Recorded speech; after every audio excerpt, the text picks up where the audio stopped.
about now, Jay.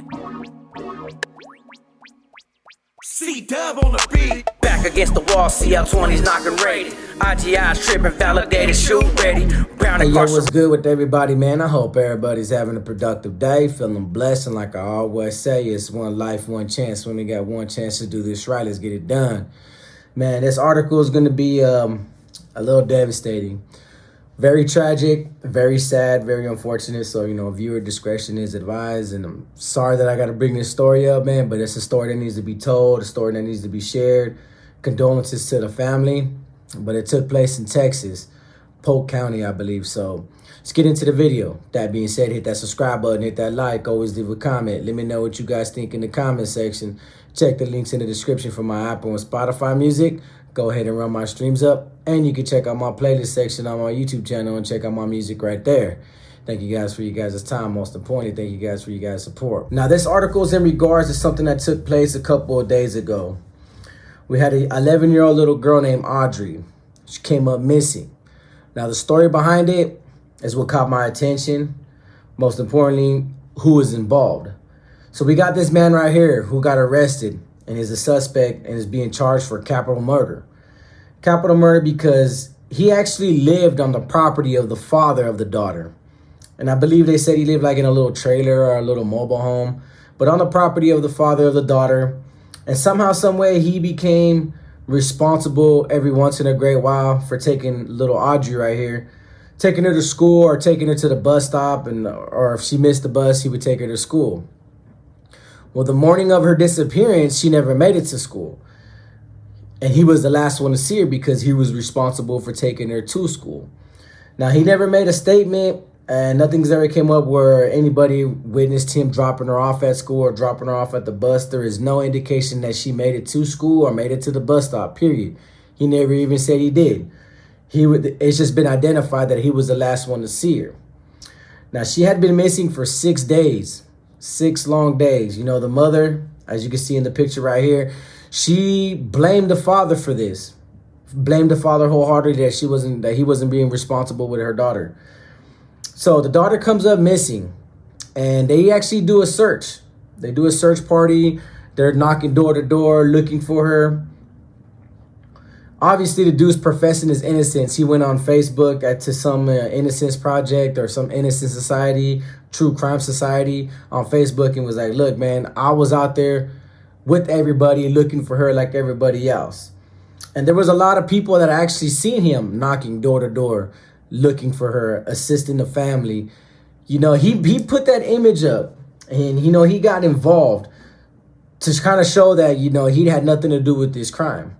So they were looking for this little girl for 6 days or 5 days, something around like that. 5 or, a couple days, going door to door, asking everybody in the neighborhood if they seen her. But like I said, the father knew that he was the last one to see his daughter. Everybody knew he was the last one to see the little girl. But yet he's over here portraying an image of, a concerned citizen, concerned friend of the family, concerned about the little girl, knocking door to door, asking everybody, helping in an investigation with the cops. For him to get charged with the capital murder of this little girl, the police officers say they have enough evidence to connect him to the crime. Well, I believe somewhere in an article it said that they found her in the Trinity River. And I believe it's because something was getting backed up. The water wasn't coming out of the lake. So they went to go investigate. And she had a rope and she was tied to a rock. And she was thrown in the river where she was drowned. But the way she died was a blunt force trauma to the head, which was a homicidal intention that she was hit in the head. And she passed away. And then obviously she made it to the Trinity River. Whoever decided to dump her body, which they're accusing the suspect of, this guy right here. So he gets charged for capital murder. And it's a tripped out story because obviously everybody's pointing out the fact that he was the last one to see her and he was responsible that morning to take her to school, but she never made it to school.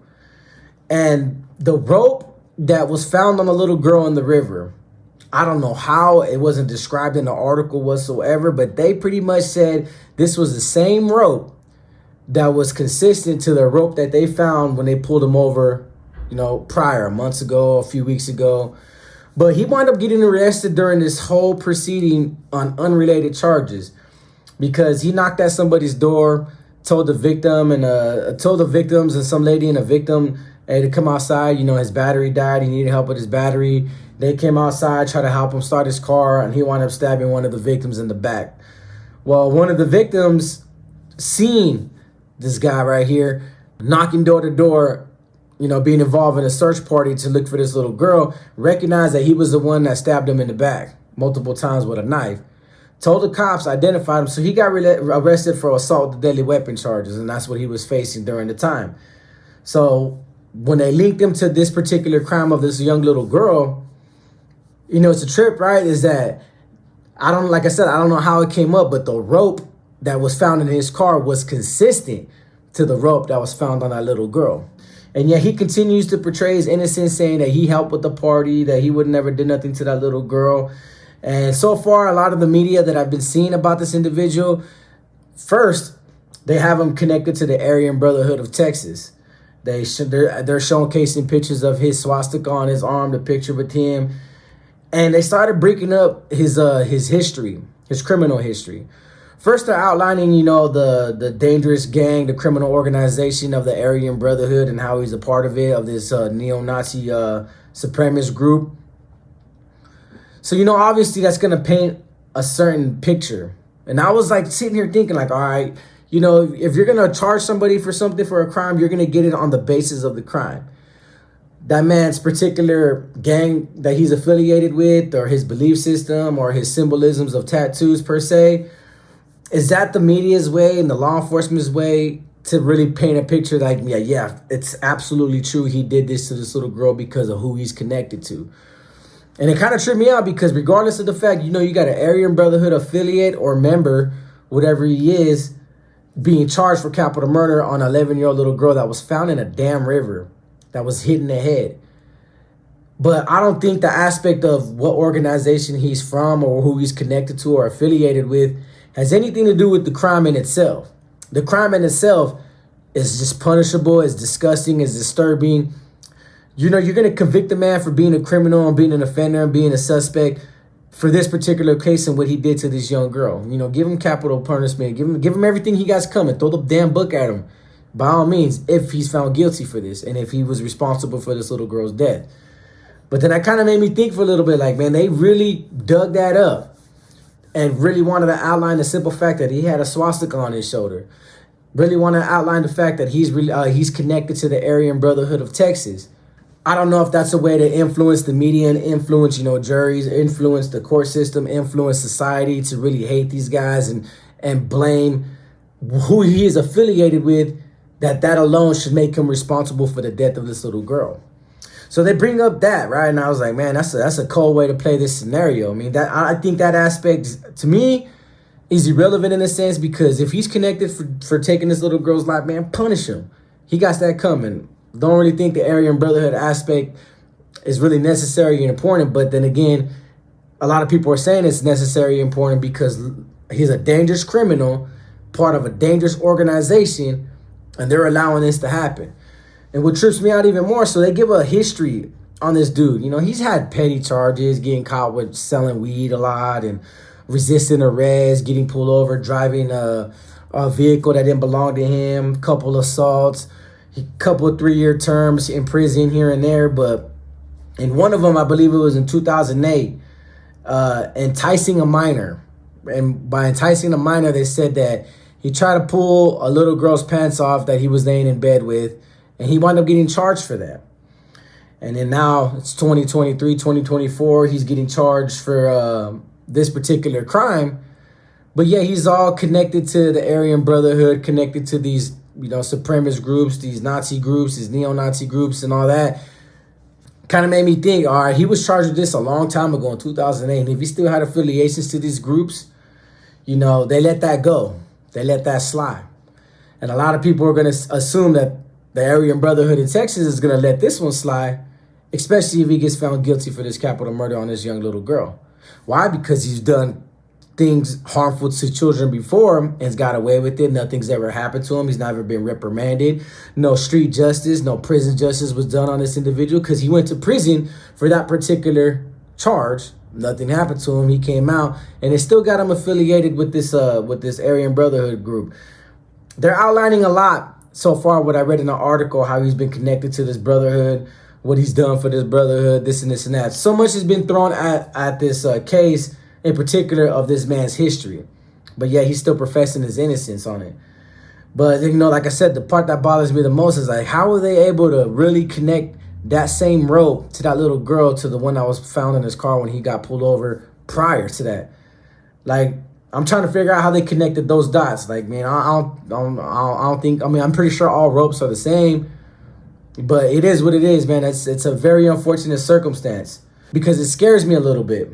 It scares me that, you know, organizations, you know, we see women and kids getting targeted a lot more. Not particularly like this per se, but, you know, stray bullets, you know, collateral damage, you know, being at the wrong place at the wrong time. But then you see a lot of, you know, gang members, ex-gang members, people that were part of these organizations getting charged for things like this. Now, I don't know what this man's motive is in the event that, you know, he did do this and he gets found guilty of doing this. That's very sad that this dude, you know, was responsible for a little girl's life just to get her to school and come home, that their father would entrust somebody like this with a criminal history, who had a charge for, you know, trying to, you know, lure little girls and do, you know, disgusting stuff to a little girl. And the father would really just give this man the opportunity to say, you know, you could be around my daughter on your own time while I'm at work, you know, take my daughter to school, pick her up, make sure she gets home. That you would give somebody like that, a stranger that lives on your property, that much responsibility and care over your kids, over your daughter. That's the part that scares me the most, because, you know, I do understand that my son has to do daycare. I've seen so many videos and read so many articles about people that are, you know, run daycares, responsible for daycares, doing stuff to kids, you know, hurting kids, spanking kids, abusing kids. You know, it's dangerous, man, that, you know, I got to put my trust in somebody's hands one day, so that way me and the mother of my kids can take care of our responsibilities as parents, and hope that the people we trust with our kids to take care of them while we're gone, while we're not present. You know, there's a lot of families that go through that have to worry about that every day. You know, I see a lot of school teachers, you know, having relationships with their students, underage students, girls and boys, women and adults, male adults, you name it. And it's a disgusting society that everybody's preying on little kids. And I'm not going to say all these organizations will do this particular crime to a young kid, but, you know, like I said, the media was quick to, like, put it in my face as I read it. You know, he was an Aryan Brotherhood. He's getting charged with capital murder of an 11-year-old girl. You know, the media made the Aryan Brotherhood from Texas look real bad in this case.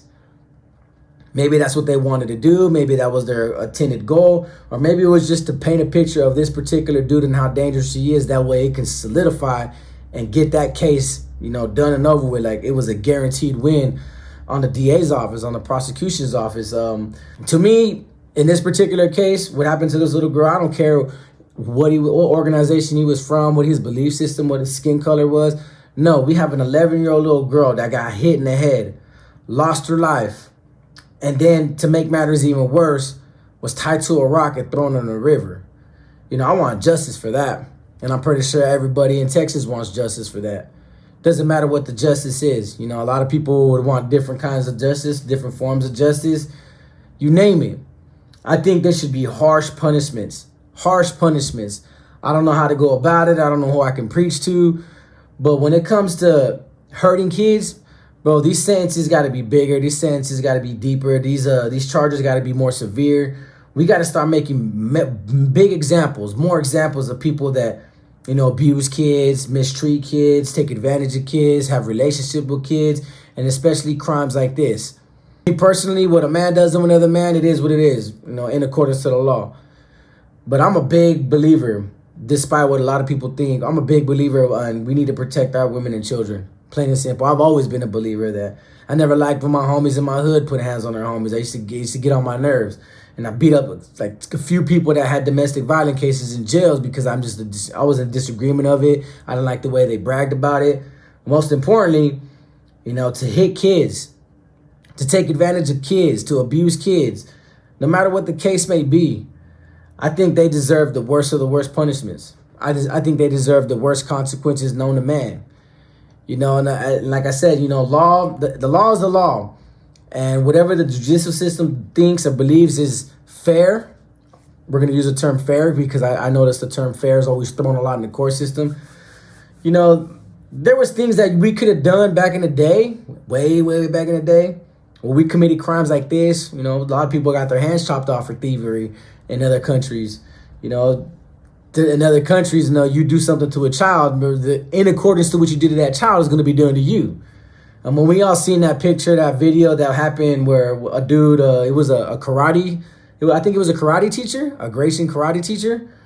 And he did something to, I think, one of his own kids or somebody that he was teaching. And whatever he did to them kids, wherever he went to prison in, they actually did it to him. And there's a picture of him on the wall, and he has a little diaper butt, and he has like poop all over his butt. And, you know, they stuck all kinds of foreign objects up there, man. They violated that man, and abused that man, hurt that man. It is what it is. I felt obligated, and I felt like this video was really important to talk about, man. My condolences to the family of this young, beautiful little girl. It sucks, man, because, you know, it's like you don't know who to trust in society no more. You know, like I said, I've been seeing a lot of articles where, you know, adults are targeting kids a lot more, and it's starting to piss me off. Really piss me off because I got 3 babies that I'm bringing into this world, bro, and I can't shelter them from this world. But I'm going to do my best to protect them. If anything happens to my kids, bro, it's over with. It's game over, plain and simple. But that one incident where somebody, you know, attempts to hurt my kids and I got to protect them and I throw my life away, you know, it's going to continuously happen because of the world we live in, the society we live in. I don't know how many articles people send me. It'd be gang members getting caught with, you know, child stuff on their computers.